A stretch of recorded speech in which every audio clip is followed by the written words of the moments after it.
Now we're going to turn on the chiller.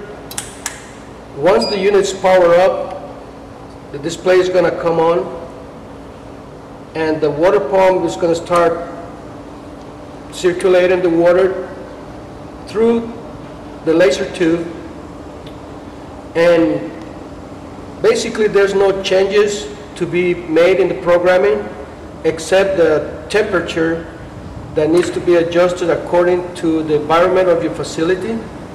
And to do that, you have to press the center button. Then you'll see that temperature differential flashing. You press it again, and that's going to give you the option of selecting the temperature that you require. You can use the down and up arrows to select it. Then you press the center button again, and it's going to bring you to the differential temperature, which is usually set at 1/2 degree. And then you press the power button here, and you already set up your new temperature. That's the only change that it will be required for the user to do.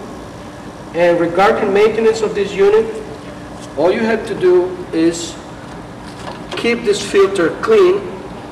It has to be checked on a regular basis. Make sure there's no dust or any particles that will be preventing the airflow to the unit. And that will be the chiller installation.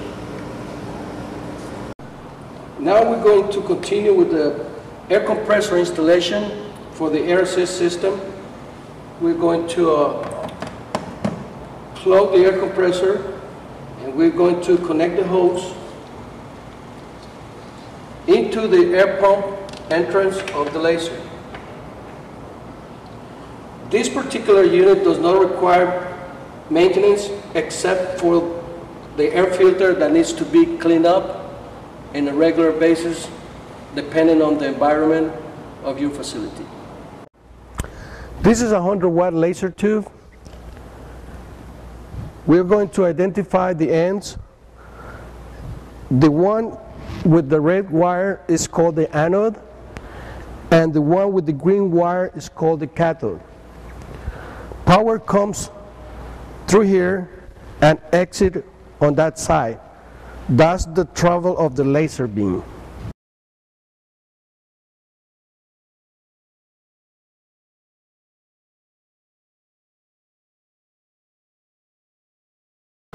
Now that we have unpacked the laser tube, we're going to put it in place over these two brackets, and we are going to balance the tube. The way that we're going to do it is from the water input and the water output, we're going to try to keep the same distance from those points to the bracket.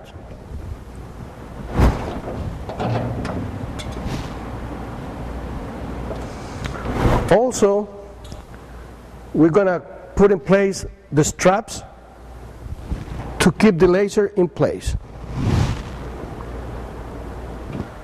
We're going to connect the water system to the tube and also make the electrical connection for the tube.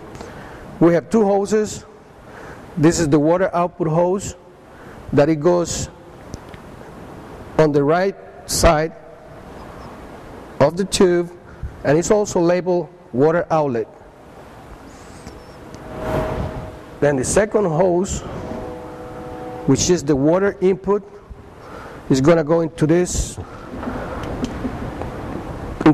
position facing down, and then we're going to run the red wire through this hole until it reaches the power supply inside the machine. The green and yellow wire coming from the cathode of the tube is going to be connected into this terminal, and then it's going to be secure, making sure there's a solid connection. Now that we have the red wire coming from the tube close to the power supply, we proceed to make the connection. and to set it in place in the bracket. When we ship our machines, we make sure to protect the laser head during transportation. We set up locks to prevent the head from moving. It has 6 locks, 2 for the head and 2 for each end of the rail. As you can see here, this is one of the locks. These locks have to be removed before turning on the machine.